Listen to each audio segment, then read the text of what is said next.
Le bénévolat, on verra, on vous posera la question tout à l'heure, à quoi ça sert à titre personnel d'être bénévole. C'est notre sujet du jour, en tout cas, le bénévolat avec notre expert.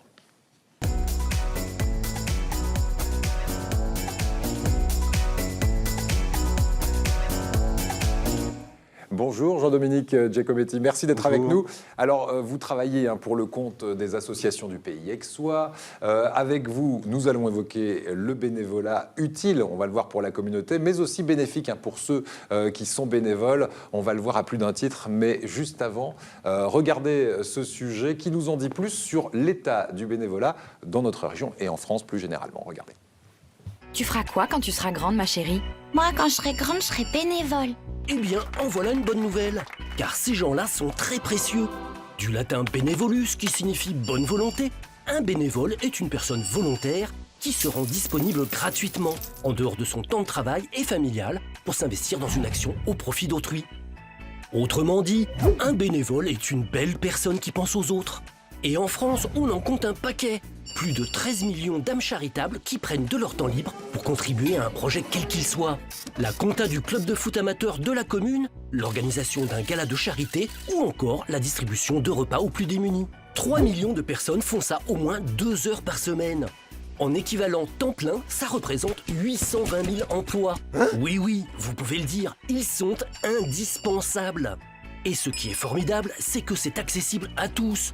Petits ou grands, minces ou plus costauds, pas de critères physiques ni même religieux, pas d'histoire de genre, d'origine ou d'âge. Pour se tourner vers les autres, pas même besoin d'attendre sa majorité. En revanche, si les critères de sélection n'existent pas, il faut respecter quelques principes fondamentaux pour pouvoir s'engager. Le faire sans contrainte, avoir une approche éthique et respecter la dignité humaine. Le b.a.-ba quoi.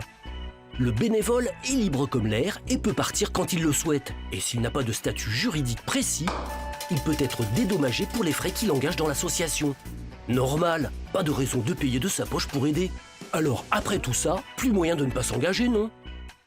Voilà, on va s'engager si vous avez des velléités de devenir bénévole. De votre côté, en ce moment, au mois de septembre, c'est pour ça qu'on parle de ce sujet à la rentrée, c'est vraiment le moment d'aller rencontrer ces associations. Il y a des tas de forums, des associations pratiquement chaque week-end dans l'ensemble de notre région et partout en France.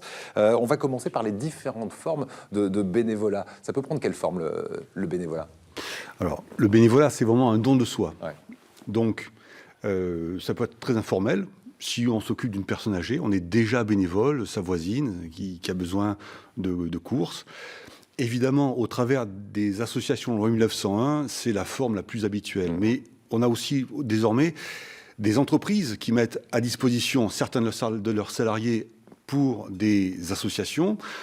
Beaucoup d'entreprises ont désormais des plans de ce qu'on appelle la responsabilité sociétale de l'entreprise. C'est-à-dire, ouais. Ce sont des entreprises qui souhaitent rentrer en contact correctement avec la société, avec les parties prenantes de leurs activités, et qui développent pour ça un programme qui permet d'aider. En général, ce sont des grandes causes. Ouais. C'est pour l'image aussi de la société que la société fait ça. L'entreprise, ouais. Absolument. Ce sont des questions d'image vers l'extérieur, aussi de cohérence à l'intérieur de l'entreprise. Donc, quand on est employé de ce genre d'entreprise, généralement, on nous propose d'aider à tel et tel. Il est possible d'avoir, sur son temps de travail, des heures de bénévolat. Ouais, il y a d'autres nouvelles formes de bénévolat, oui. vous avez dit. C'est ce fameux service civique. Voilà. Ça, c'est vraiment le volontariat, un vrai apport pour les associations comme vous. Alors, c'est un vrai apport pour les associations. C'est un vrai apport pour les jeunes qui vont être intégrés dans le service civique. C'est un outil merveilleux d'intégration dans la vie sociale, économique que le service civique. Et donc, c'est un cadre qui permet d'avoir un petit pécule, une vraie expérience, une utilité directe. C'est vraiment... Oui, c'est pas totalement gratuit pour l'association, mais c'est pas très cher. Oui, à peu près, disons... En caricaturant, il y a à peu près 100 € de reste à charge pour l'association, à peu près 450 € pour l'État et les collectivités territoriales, ce qui fait un petit pécule d'environ 550 € pour le jeune environ. Ouais, qui vient donner ses services. C'est pour ça qu'on ne dit pas que ce sont des bénévoles, mais que ce sont des volontaires. Voilà, des volontaires du service civique. Tiens, écoutez cette question. Il est jeune aussi. Il s'appelle Benjamin. Question selfie concernant le bénévolat et les impôts.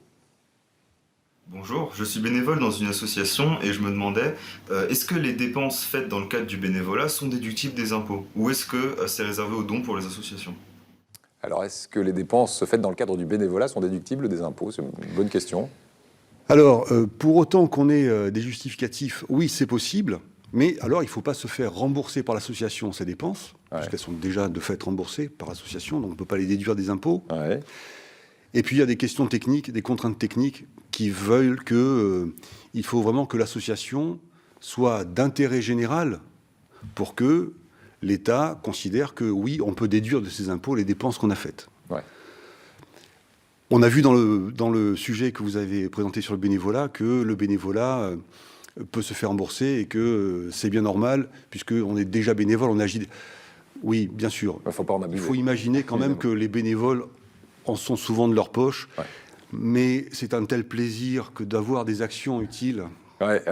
Ah, par exemple, vous, Eric, vous êtes bénévole dans une association. À titre personnel, pourquoi vous avez décidé un jour de vous lancer dans le bénévolat? À la base, ça a été un peu du journalisme action. Ouais. J'entendais souvent dire, ah ouais, les journalistes, c'est les conseilleurs, mais c'est pas les payeurs. Ouais. Donc à un moment donné, je me suis dit, bon, c'est vrai que... Faut que je me retrousse les manches. Voilà, exactement. Et je vais essayer d'apporter ma contribution à l'affaire. Les associations, vous m'avez dit, quand je vous ai posé la question, quels sont les besoins des associations en général? Vous m'avez dit, elles ont besoin d'idées, les associations. C'est-à-dire? Elles ont besoin d'idées parce que il faut qu'elles produisent des projets qui soient bien bâtis. Ouais. Et chacun des bénévoles doit amener non seulement son activité et distribuer de la nourriture, pour ne pas les citer, au Resto du Cœur, mais aussi amener des idées et du débat. Ouais. Les projets bien construits, ce sont des projets qui sont débattus. Ouais. Et pas donc, trop longtemps non plus, il ne faut pas que ça tourne à une unité aiguë. Ça arrive un peu trop souvent. Il y a bien un moment où il faut décider. Les dirigeants de l'association portent la décision. Voilà. On débat démocratiquement, chacun apporte son idée, sa capacité à faire. Et puis, il y a un moment où on décide, ensemble, on vote. Voilà. C'est un apprentissage de la démocratie, vraiment. Exactement. Aussi. Voilà. Ouais, surtout dans un système politique où nous, on est presque dans un système monarchiste, il faut le dire, ou néo-monarchiste. Et dans les associations, c'est là vraiment qu'on se rend compte que voilà, la démocratie... Chaque voix compte. Hein. Allez, tiens, vous avez donné votre avis sur le bénévolat en tant que bénévole dans une association, Eric. Écoutez cet autre témoignage d'une personne bénévole depuis quelques années et qui trouve un réel salut aussi. Écoutez. Moi, c'est Valérie, je suis bénévole dans plusieurs associations. En fait, je voulais témoigner pour dire que être bénévole, c'est pas une question d'altruisme, c'est une question d'avoir envie d'agir sur le monde, de voir le monde tel qu'il est et, par exemple, dans son monde professionnel, de pas pouvoir agir directement. Moi, par exemple, j'aime beaucoup les livres. Je trouve que c'est très important, la lecture et les mots et de savoir s'exprimer. Et dans mon quartier, par exemple, il y a pas de bibliothèque et la bibliothèque est loin. Donc, avec des amis, on a pris sur nous de monter une bibliothèque associative et de donner du temps à cette bibliothèque. Et c'est incroyable le résultat quand on voit des enfants qui reviennent réclamer des histoires, qui ont envie de découvrir plus et qui, tout d'un coup, se mettent à aimer le théâtre alors qu'ils n'en avaient jamais entendu parler avant, dans un quartier pas très favorisé. Ça fait vraiment... on a une impression concrète d'agir. Et récemment, je disais à mon fils, qui était un peu en colère sur ce qu'il voyait aux informations, je lui disais, il faut transformer sa colère ou son désarroi en quelque chose d'utile. Voilà, faisons et agissons plutôt que toujours râler dans son coin. Et ça aussi, le bénévolat le permet. Exemple d'association en demande de bénévoles aujourd'hui. Vous en avez quelques-unes, par exemple, dans votre association des associations des Pays d'Aix? Alors, toutes les associations ont besoin de bénévoles. Et c'est aux bénévoles de s'intéresser à l'association. Il faut être bien dans l'association, bien dans le projet, plutôt que venir boucher un trou parce qu'il manquerait des bénévoles. Il faut le faire, bien sûr, mais il faut aller vers les associations dont on pense qu'elles sont utiles, bonnes, bien structurées, plutôt que d'aller faire du bénévolat un peu contraint, forcé, un peu du bénévolat de charité, parce que l'association a besoin de bénévoles. Il faut une adhésion. Ouais. Pour rebondir sur ce que disait Valérie dans son témoignage, si on a envie de prendre les choses en main et arrêter de râler, on peut le faire, parce que vous me dites ce dont on a besoin le plus dans les associations, ce sont justement des dirigeants. Oui. Souvent, on n'ose pas parce qu'il y a forcément des responsabilités en face, oui, c'est ça ? Oui. La question de la responsabilité juridique, en particulier financière, est une sorte de hantise chez les bénévoles qui les empêche souvent de passer au niveau de dirigeants. Ouais.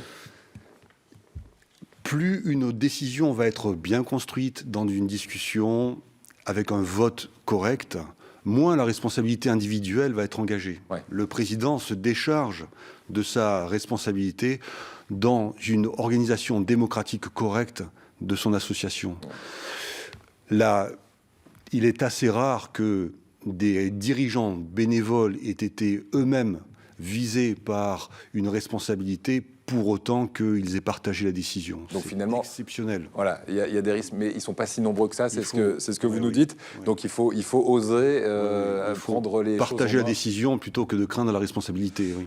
On va terminer avec votre actualité, puisque, je le disais tout à l'heure, hein, les forums, eh bien, vraiment, c'est la saison des forums des associations. Oui. C'est un bon moyen de devenir bénévole, ces forums, d'aller à la rencontre d'une association, de discuter, de se dire « Ah mais là, je suis sacrément en phase avec ces gens ». C'est ça l'idée ? Bien sûr, bien sûr.